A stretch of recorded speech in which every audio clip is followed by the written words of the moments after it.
वैशालीला भगवान बुद्ध शेवटचा निरोप देतात, भिक्षा पात्र भेट देतात वैशालीच्या श्रद्धावंतांना आणि तिथून उठत बसत पावा मार्गे कुशीनगरला पोहोचतात. तेव्हा भगवंताच्या शरीराचं वय 80 वर्ष झालं होतं बघा. त्यांना सुद्धा चालण्याचा त्रास होत होता. आनंदाला थोडस चालून झालं की म्हणत होते, आनंदा इथे संगाठी यात्रा, भगवंताला थोडासा आराम करू द्या, विश्रांती घेऊ द्या.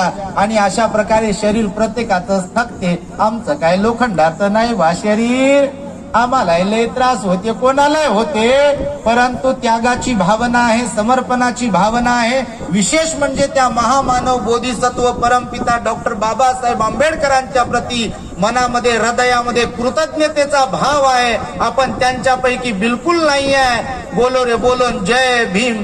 आणि 15 एप्रिलला झोपो रे झोप, आणि पुन्हा दुसऱ्या 14 एप्रिलला जागो रे जागो. तर त्यांच्यापैकी आपण नाही आहे. कारण बाबासाहेबांनी आपल्याला भरभरून दिलेलं असताना, हा भगवान बुद्धाचा धम्म बाबासाहेबांनी आपल्याला दिलेला असताना, केवळ स्वतः पुरतं जीवन आपण जगत असेल, अंगचं हातचं राखून जर आपण जीवन जगत असेल, तर त्या जगण्याला काय अर्थ आहे. त्रास तर बाबासाहेबांनाही झाला, त्रास तर भगवान बुद्धांनाही झाला.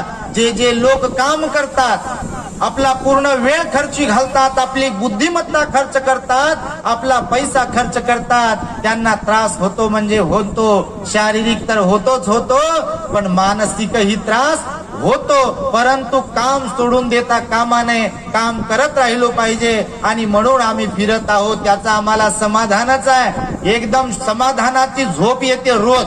असं कधी होत नाही की बा आता झोपच येत नाही, काय करावं. संध्याकाळ झाली